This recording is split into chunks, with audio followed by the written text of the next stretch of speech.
hosting today in my entire association with Open. And it's because who I'm interviewing today. Someone that not only me, but I know a lot of you in this room are a huge fan of, and rightly so. And I don't think she needs any introduction, but I will still introduce herself. Dr. Azra Raza is a Chan Song Xiong Professor of Medicine and Director of the Edward P. Evans Foundation, MDS Center at Columbia University. But most importantly, she's a devoted oncologist who's been trying to find a cure for cancer and someone who is moved by poetry. Without further ado, I would like to welcome Dr. Azra Raza on stage. And she's also an author of The First Cell, which talks about her research on cancer. And we're going to be going into details about that, so I don't want to take much time by me speaking. Welcome, Dr. Raza. Thank you so much for honoring us with your presence. An honor to be here, and bigger honor to be in conversation with you. That's my pleasure. So I have to say that, when I was preparing for today's talk, I was not nervous at all. And I did not need to prepare much because when you have somebody like her who's there with you, I don't need to prepare because I know it's going to be an amazing conversation. And she and I actually were in conversation not too long ago recently, and that video has actually gone viral.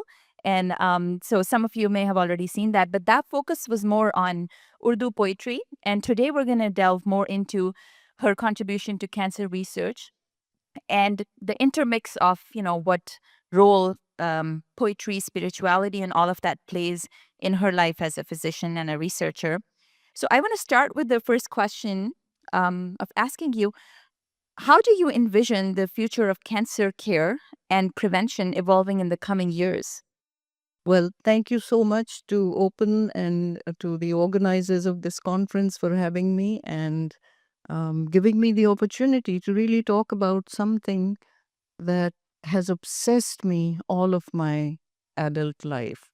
And before I give the answer to what the future of cancer is going to be, um, in fact, future of healthcare and medicine in general, what it's going to be, I'd like to start by why I got so interested in cancer.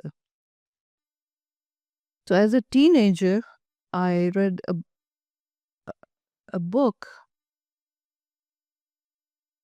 where the idea that within our own body we give birth to a cell that behaves like a new species and can live forever completely fascinated me because I figured if you can unravel the secret of this cell, you could understand the secret of aging. But then, second thing I read was that the human body is like a state and cells are its citizens. And citizens have to follow rules. One primary fundamental rule is that if a cell is born in the pancreas, it stays in the pancreas. If it's born in the brain, it stays in the brain. Only in one disease do cells actually walk out of their organs of origin. And that is in cancer. A breast cancer cell can land in the bones. A lung cancer lands in the brain. How? So the two questions about cancer that intellectually fascinated me in the beginning were immortality and motility. But then growing up in Pakistan, it was difficult to address those questions at a purely basic science level. And the only science education available in the 70s when I went to school was through medical school. So I went to med school, and then as a third year student, I saw my first cancer patient, and one look was all it took. Because I felt so emotionally moved by the suffering of these individuals. You see, what you see in the West is early stage cancer, even if it is stage 4, it's not the kind of fungating masses that the poor people in the early 70s of Pakistan would arrive traveling on donkey carts for hundreds of miles to the city to seek treatments.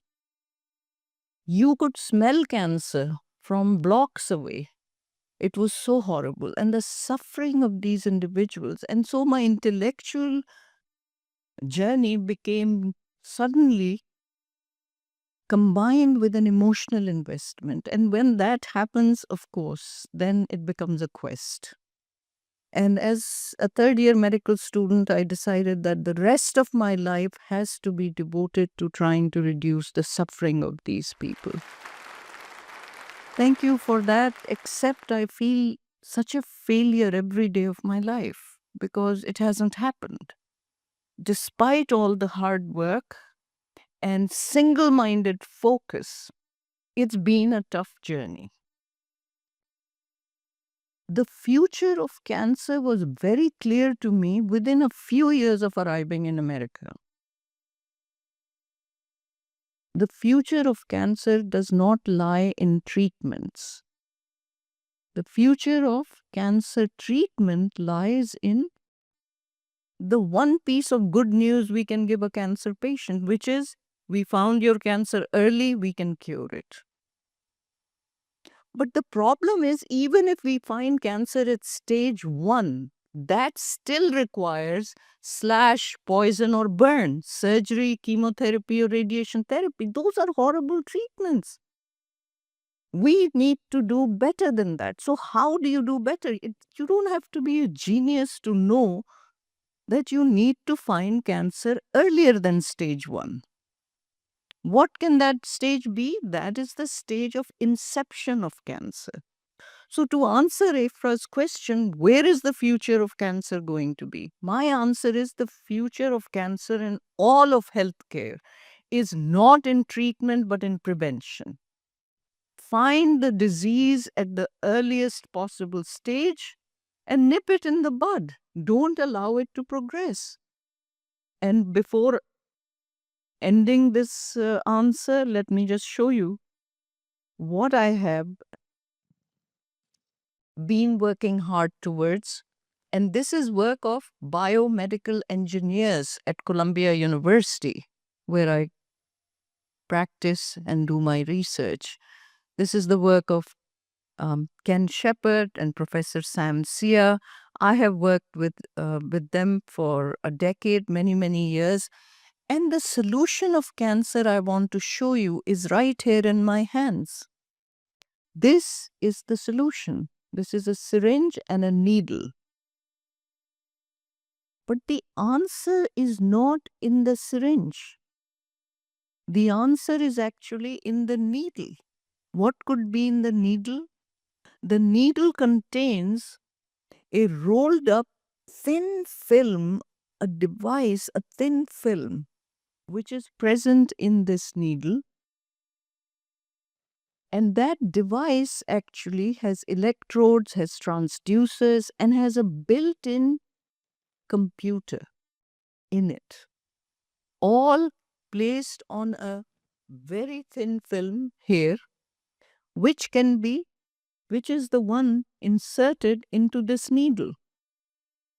And the idea is that this is an implantable device which can be injected into the vein at birth and stay there continuously monitoring for the appearance of the first cell stage of any disease, but specifically we are working on cancer. So the idea is that the future of cancer is not to wait for cancer to find us, but to find it before it finds us. Treat the human body as a machine and continuously monitor it 24/7 by every marker possible. We can't depend on doing mammograms or PSA or CT scans of the chest once a year or colonoscopies every 5 years. No, cancer can appear anytime. And so that's why Not one single technology, not one single time point. The whole model has to go. It has to radically be changed. And this is what I've been saying since 1984, and no one is listening. But I hope the only way to shift a paradigm is to show the success of the new one. Because remember, once the word processor came along, who cares about a typewriter? Henry Ford says in 1909 that if I had asked my customers what do they want, they would have said a faster horse. Instead, he made a car. Who is looking for a faster horse? That's the kind of change I'm talking about. A radically quantum leap different solution. Early detection and prevention rather than continuing this incremental improvement of 2 or 3 months of survival at the cost of horrible physical and financial toxicity.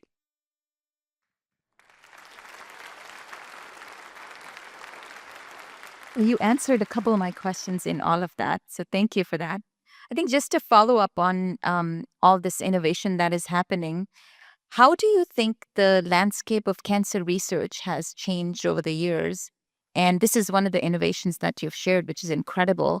And what are some of the other innovations that are on the horizon for this? Aifra, I think everyone in this room understands one thing clearly.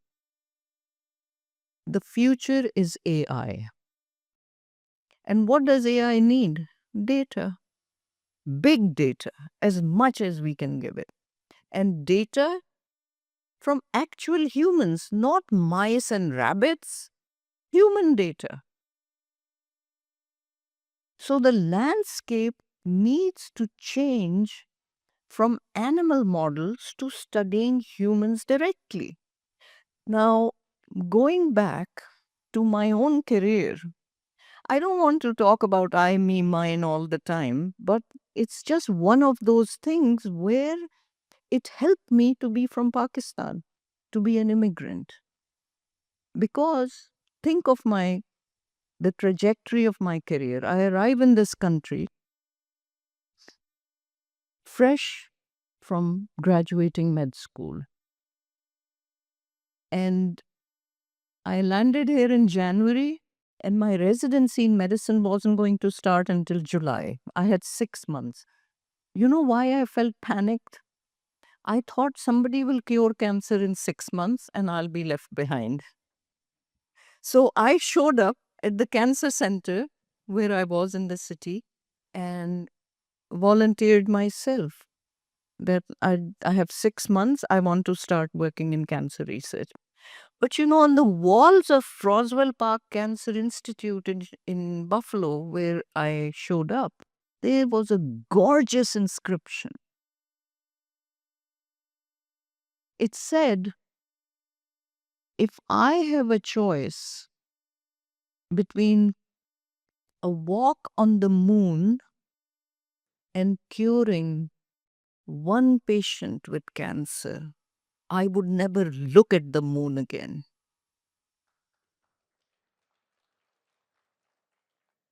I realized immediately that I'm in the right place. You know why? Because not only were our goals aligned completely that you want to cure cancer, but I said, I'm in a country where they can dream about walking on the moon.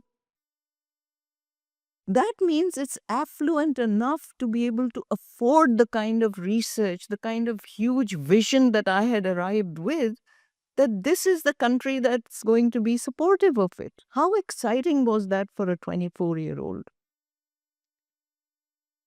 And I started working immediately, then, of course, had to go and do my residency in medicine, came back for my fellowship to the same place, and continued the research I had started in acute leukemia. But by 1984, it was very clear to me that in my lifetime, the leukemia that I was treating and studying will not be cured. Why? Because it's one of the deadliest cancers known to mankind. And you know how tragic it is that I was exactly right, because the treatment I was giving these patients in 1977 is the exact same two drugs I'm using today in 2024. How tragic is that? It's criminal, in my opinion. How is it that we are failing our patients so badly? And why is no one else worried about it? This gets me. But by 1984, I had realized that this is not going to work. Cancer is too complex and deadly a disease, and trying to use a reductionist approach to treat it as a simplistic malady that can be fixed with a magic bullet is complete nonsense and delusional. So I felt, okay, what should I do? The only good news we give patients is early detection. I should start looking at not people who already have leukemia, but look at people who are at risk of leukemia. And that's what I did. I turned my attention to people who have something we call pre-leukemia or myelodysplastic syndrome, because these are just people who present with low blood counts, but a third of them develop into acute leukemia. So I said, this is my chance. Catch the people at the pre-leukemia or MDS stage and prevent it from evolving into this end stage monstrosity that you cannot control. And at that moment, something very strange happened in 1984, because had I gone to school in this country, had I been born and raised here, my next move would have been to make a mouse model of the disease. But I was a stupid, naive Pakistani who had come here to cure cancer. And I said, well, I need to study these people. It didn't occur to me to study mice. I said, I have to study these people. And so I turned my attention to pre-leukemia. But I want to say one thing here before we end this part. The one thing I want to tell everybody is, when I started at Roswell Park Cancer Institute, the only place they had available was in pediatric oncology. So I started in pediatric oncology, but within 3 months they threw me out. They threw me out not because I'm stupid, but because I was crying the whole time.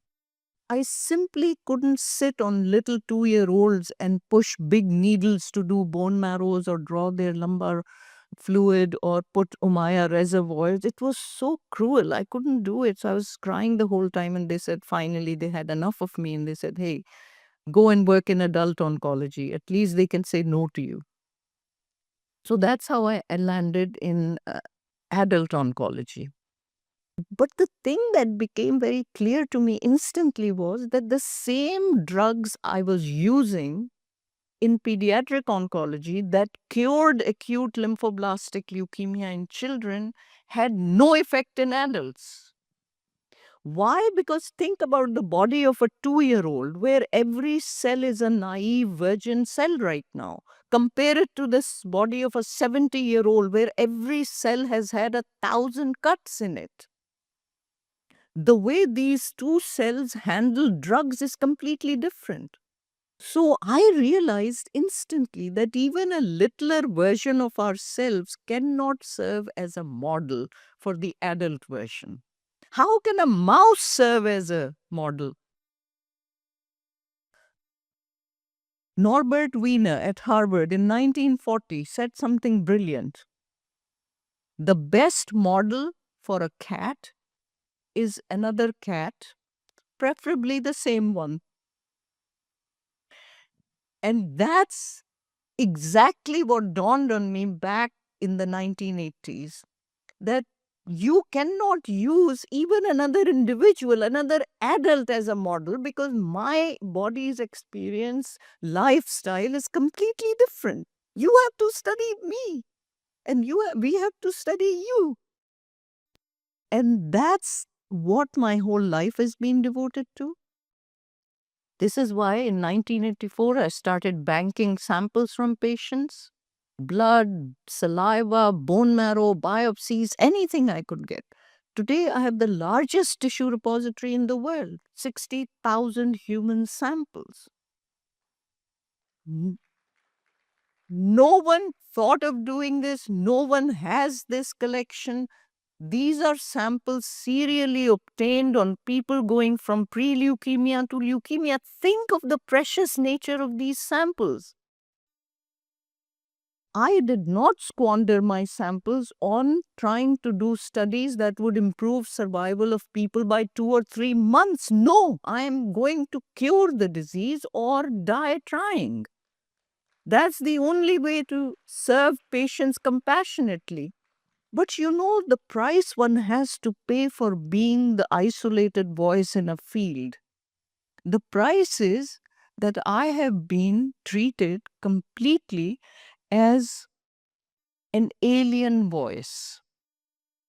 Instead of respecting the fact that I am the one who has the human samples, I am disrespected and denigrated because I'm not doing mouse models. For how many years am I begging that now the technology is there? We can do genomics, transcriptomics, metabolomics, proteomics, multiomics on these serial samples. There are 3 Nobel Prizes lying frozen in those freezers. It needs a few $1 million to do these serial studies and find the earliest signature associated with the inception of the disease. It will point the way to early detection. It will find the targets we need to attack for mitigating those earliest changes. But you know what? No one is willing to invest in this for so many years. Why? Because the money is billions of dollars are in developing these failing treatments that are brought from bench to the bedside using preclinical models of mice and rabbits. When they are brought to the bedside, 95% of the clinical trials in cancer are failing today. Think of people who are investing billions of dollars when they know the failure rate is 95%. But that's where they would rather go until now. Because if one of the drugs even improves survival by 2.1 months for 30% patients, they will make $1 billion a year. And that's the bet they are trying to lay. Rather than go for early detection or go for investment in a kind of thing that I'm proposing. So what I'm saying, the landscape of cancer, the way it is changing now, is suddenly all the billionaires and the people who have made tons of money and have become very successful are realizing that the things we have been investing in haven't worked. Where's the cure for cancer? If you have pancreatic cancer, whether you are Steve Jobs or you are a poor person on the street, you will die. Why? And so suddenly the landscape is beginning to shift.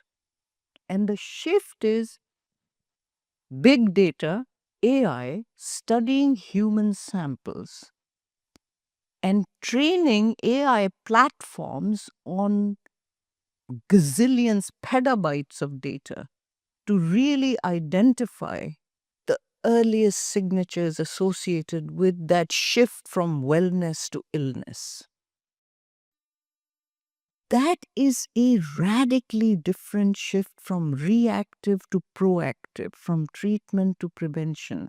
And I think that the time is right that with one little push, we are at that inflection tipping point where it can happen with one person who actually has the same vision and wants to work together with me and help change this whole paradigm because I am the only one who has all the samples.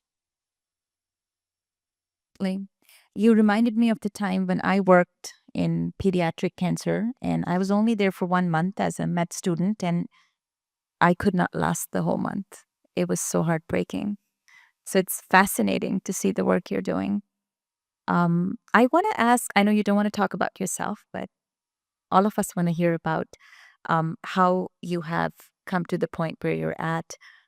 Can you share a pivotal moment in your career that has shaped your perspective on life in general? And, since we're talking about the art and science of good life, how you would define good life?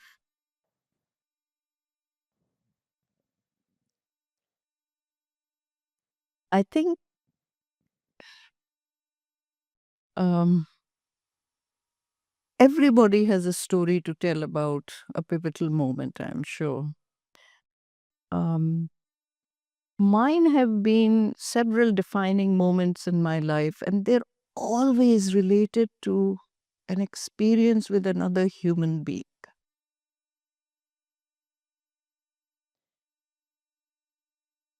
कई बार इसका दामन भर दिया हुस्ने दो आलम से हुस्ने दो आलम the beauty of the two worlds I laid in its lap कई बार उसका दामन भर दिया हुस्ने दो आलम से मगर दिल है कि इसकी खाना वीरानी नहीं जाती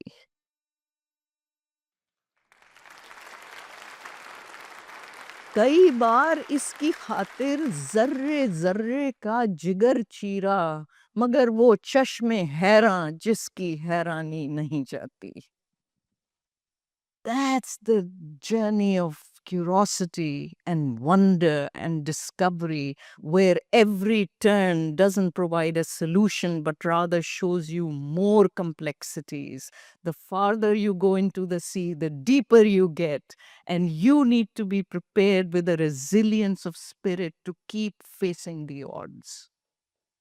Never turn back, never look back, never be afraid. And those are the defining moments with experiences of patience that continue to inspire me. And they are the ones that provide resilience. I'll give you just one of them. I was maybe 32 years old, a newly minted, freshly anointed, young attending on the service of leukemia in this huge cancer center. And one of the patients who came to me appeared first as someone who had pre-leukemia, but she was only 34 years old. So basically my own age. This gorgeous, dazzling, beautiful black woman, 32-year-old, JC I call her. She had pre-leukemia, but the story she told was amazing. 2 years before she showed up, she had become pregnant with twin girls. And during pregnancy, she acquired a fetish to smell gasoline. So every day of her 9 months of pregnancy, she would walk to the corner gas station, buy a bottle of gasoline, and smell it all day. At the end of 9 months, she delivered a healthy set of twin girls, but 6 months later, developed pre leukemia, which then evolved to acute leukemia very rapidly because she damaged herself with all that smelling gas, petrol. She came to me, she already had leukemia. I treated her, she went into remission, and so I started seeing her as an outpatient. And because we were the same age, we became very good friends and we would, get over her chemotherapy and whatever orders I was giving. And then we would shoot the breeze together.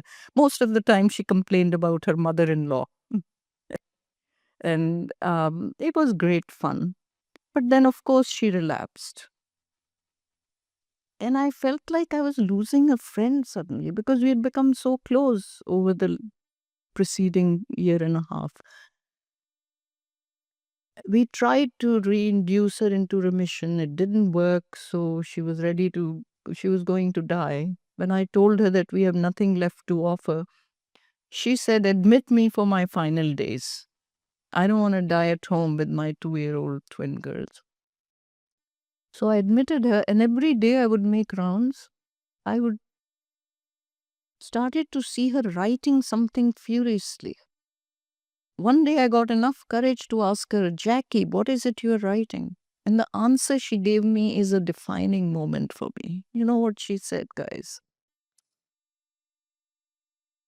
She said, "Listen, I'm writing letters to my twin daughters for each of their birthdays.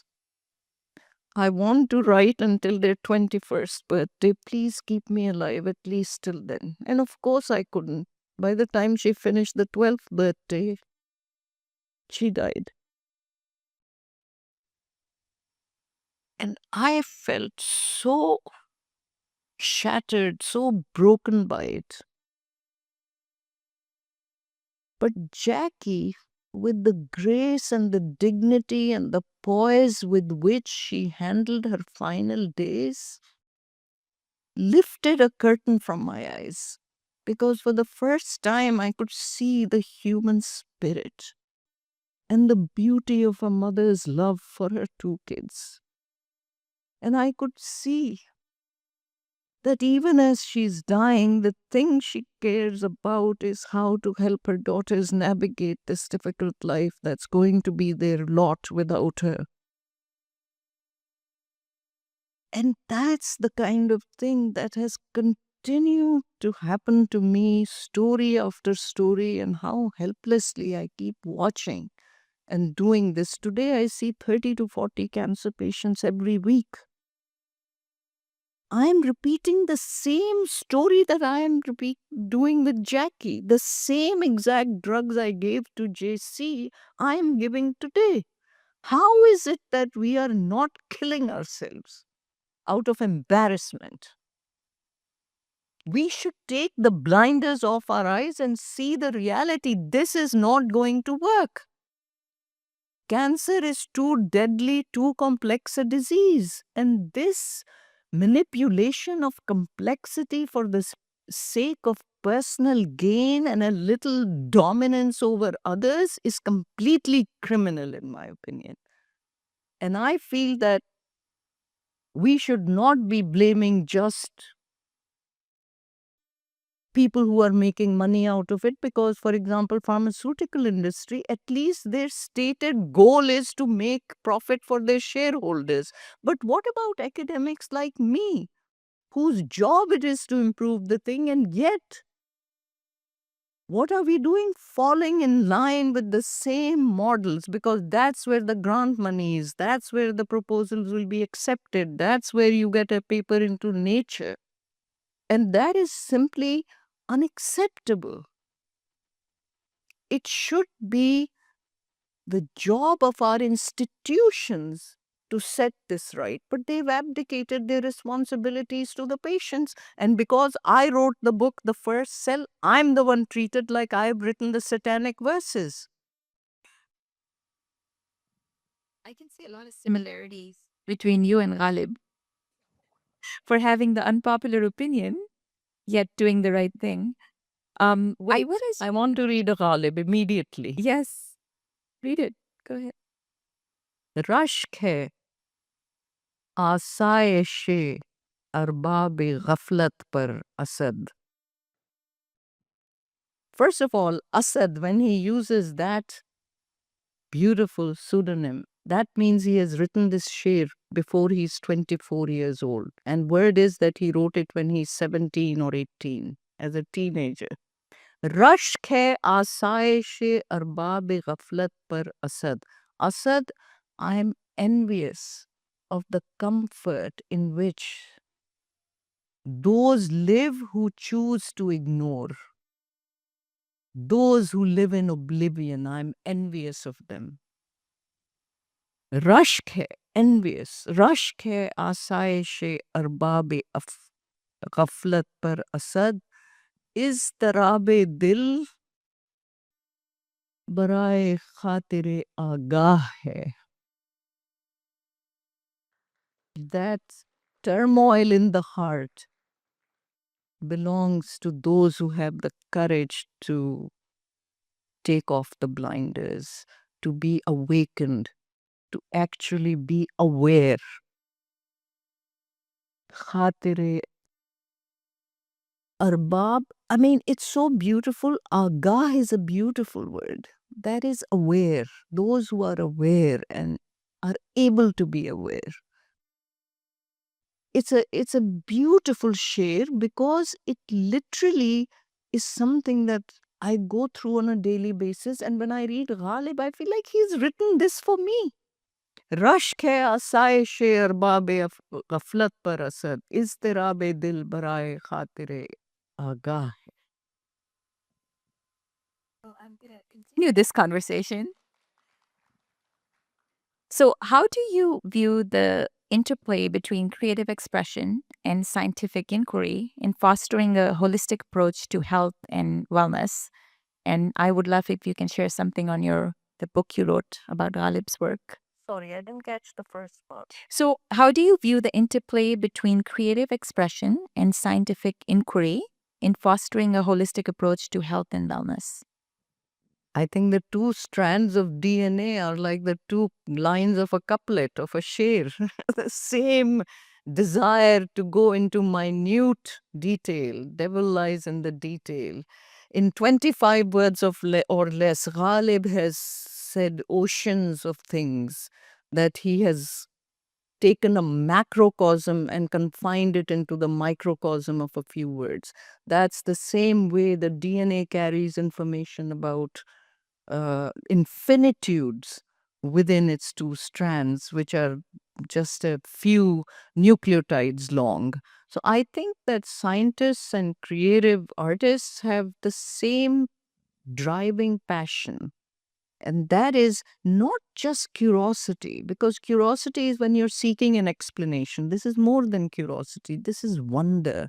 This is herani. Wonder is when the explanation you find literally puts everything you knew so far on its head. It turns everything over completely and shocks you, and you just can only um, stare and wonder.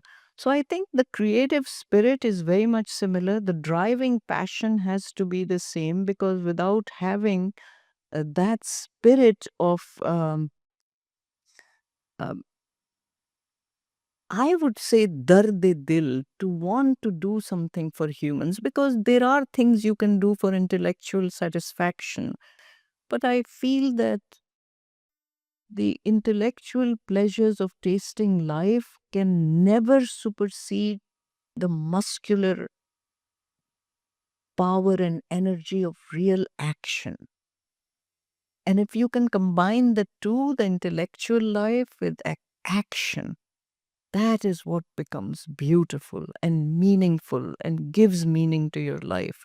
And our poets have constantly addressed this. For example,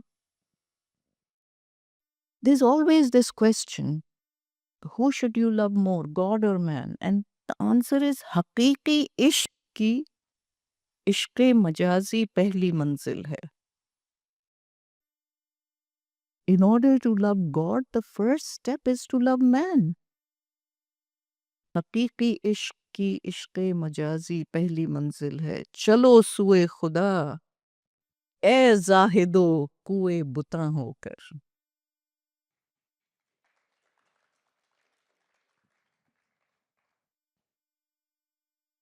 Well, this reminds me of one of my favorite shares. दर्दे दिल के वास्ते पैदा किया इंसान को वरना ताद के लिए कुछ कम न थे करो बयां. Yeah. And you say it even more beautifully. So I know there are quite a few people in the audience who took me aside and said, you have to ask her to read more poetry. And one request was for you to read some rap. That's an interesting way to end this session on cancer. Well, is that the end? Yeah. And if there is other things you want to share, or if you want to take questions. Questions are good. I can end now with the final line, or Why don't we take a few questions? We have some. It's sure. Can I get a volunteer to take a mic to people in the back? Okay, thank you. So whoever has a question after that one, if you can walk up close to the stage. I can walk it. That makes Please sense. go ahead. All right. A question was about you that you said that the research doesn't need that much money for you to carry on what you are doing, which are absolutely, of course, phenomenal and one of the best thing I've heard in my late life here, Um, is that not the community as a together, or otherwise it can be funded that will make you complete this wonderful journey what you are on? I'm not sure of the questions. Question is, the funding can be provided by the individuals in order for you to carry on the research that you said is a matter of few million or whatever that amount is. Can it not be done through individuals? Of course, humbly myself, Yeah. anybody who could put into that. A very important question, and thank you for asking. So let me make just a guesstimate. It will take $25 million to study the entire tissue repository for multiple time points, longitudinally obtained, and reach the first asset or product which will be commercializable. Let's say it costs $25 million. That's peanuts. What's $25 million in America? Can I tell you the statistics? I just made a presentation. I gave grand rounds at Columbia University, and I reviewed that in 2023, there were 1,423 clinical trials for phase 1 in cancer. Phase 1 is the earliest stage of when we bring a drug to the bedside. 1,423 phase 1 clinical trials were conducted. 87% of them have failed. 87%. And if you take all phase 1, phase 2, phase 3 trials, 95% failed. You know what is the cost of this failure? $60 billion. $60 billion down the drain. This last year alone, in failed clinical trials, bringing drugs to the bedside that were developed because they showed efficacy in mouse models. How stupid is that? And nobody thinks twice about wasting $60 billion compared to $25 million to study human samples for AI, which needs this data. So, who can I go to?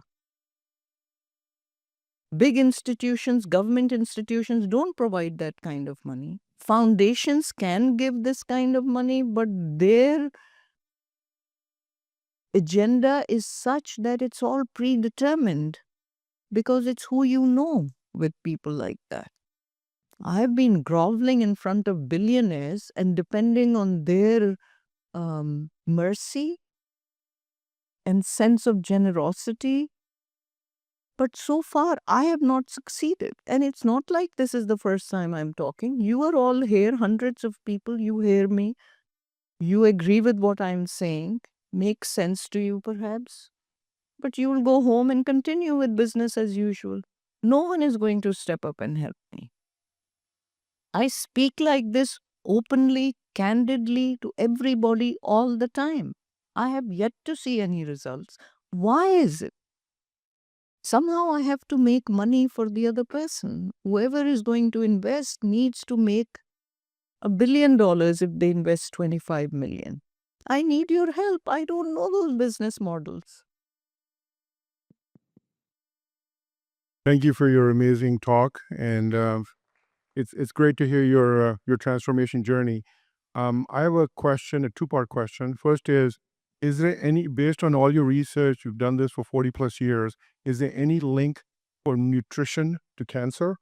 And if there is, yes, with the new initiative of MAHA, Make America Healthy Again, what were the specific actions you would propose?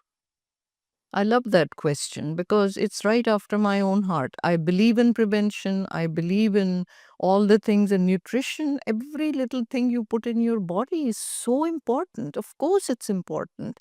If you smoke too much, what are you putting in your body? You get cancer. You eat too many bad things, you will get cancer. So, yes, nutrition is a very fundamental risk for getting cancer. But you know what? Once you get cancer, you can't starve patients to kill cancer.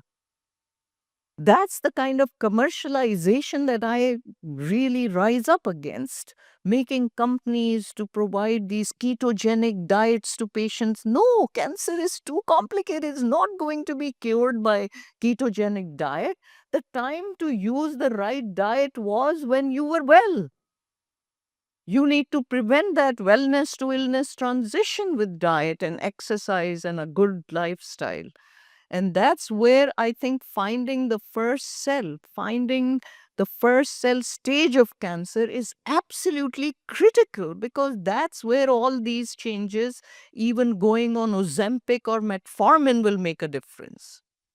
But not when you have end stage cancer. So, yes, the answer is extremely important: nutrition. Thank you. We can take one last question.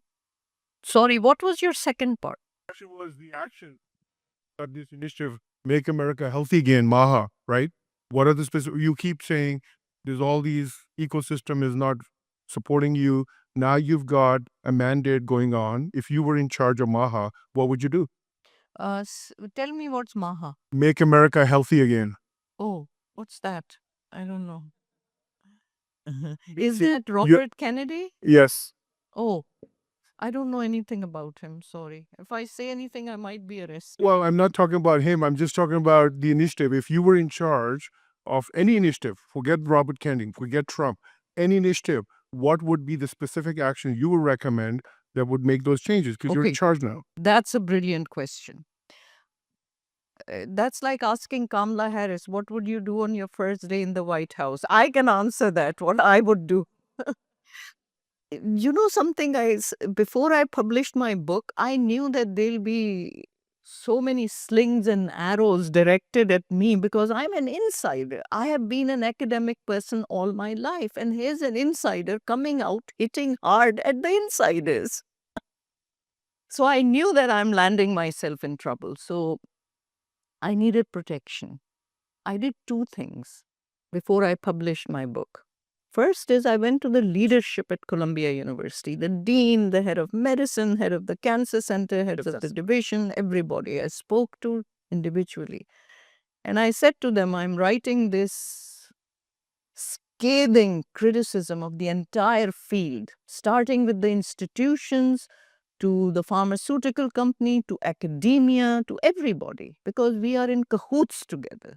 And who's suffering? The cancer patient. And I'm going to look at everything from the prism of human anguish. What is the suffering that we are visiting upon patients by giving them the treatments we are giving, by commercializing and profiting from human suffering and pain? I'm going to be writing this. And I said, the whole world is going to come out targeting me. If you have a problem with my model, which is two-part: one, find cancer early; two, to cure human cancer, study human samples. I said, if you have a problem with these two things, point out the fatal flaw in my argument or forever hold your peace.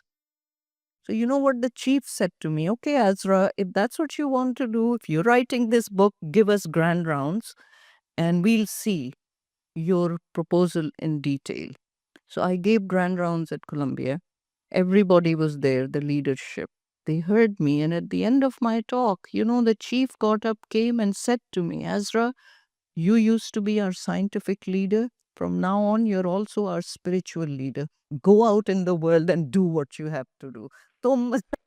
Literally, I felt in that moment, कुछ लोग तुम्हें समझाएंगे, वो तुमको खौफ दिलाएंगे, जो है वो भी खो सकता है.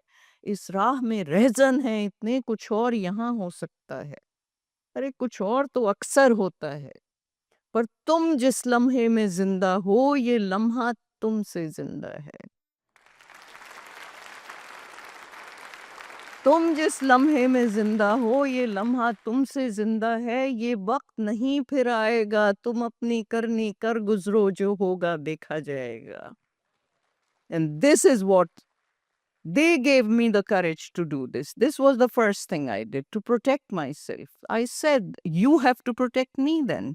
And they have. Colombia has been so good to me. No one can say boo to me because of them.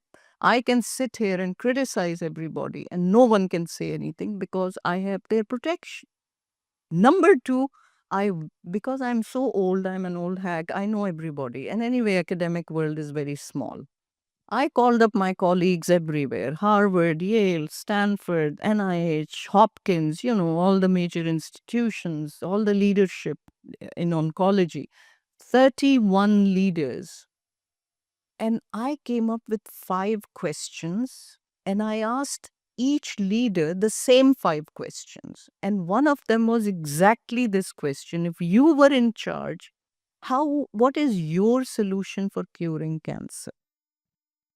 And you know what? I called it the Cancer Questions Project. It's present on my website. Please go and listen. And it's a video thing. So you will watch the videos. The same 5 questions being answered by everybody, from the vice president of Memorial Sloan Kettering to Siddharth Mukherjee, who got the Pulitzer Prize for an Emperor of All Maladies, to the director of the Cancer Center at Mass General. I mean, these are big shots. And the answers I got, I wanted to document them before my book came out. Because every single person's answer was the same: we need more money to do more basic research. No, you have too much money. You're just using it incorrectly, is my answer. So on day one of, if I'm made in charge, I would insist on doing these 2 things for healthcare. Our bodies are pretty good for 50 to 60 years. We have a great repair toolkit in our bodies, which keeps us healthy. It keeps repairing all the damage that as teenagers we are visiting upon our bodies and doing crazy things. It keeps getting fixed. Then you turn 60 or 70 and suddenly all hell breaks loose. You're losing vision, your hearing is gone, you're developing arthritis, chronic diseases strike you, and cancer is the biggest killer. But these all start in what Peter Attia calls the marginal decade of life, in the end. So it means our bodies are pretty capable of handling the damage we are doing because it has efficient systems. But with age, everything is becoming a little decrepit. The immune system is falling apart. The repair kit is not as functional. And so what you need by then really is finding things very early and fixing it early. So my suggestion is that every single person should be having some little blood stored, even starting from birth. On a regular basis, start collecting samples, and then within 5 years, you will see people who have developed dementia, people who have developed heart disease, people who have developed cancer. Now you have their samples from before and after. You have all the technology available to analyze the samples with multi-omics. You have AI to go and analyze these large data sets and come up with signatures that were the warning signs for that particular chronic disease. I think cancer is just one of the chronic diseases of old age that we have to take care of. And we can take care of everything with the same solution: early detection and immediate fixing of that problem. And second, study human samples. This would be what I would do. I think you've had a few more hours because I feel like we could go on forever and still would be scratching the surface of all the things that you're doing. Thank you so much for gracing us with your presence and sharing with us. And I'm always in awe.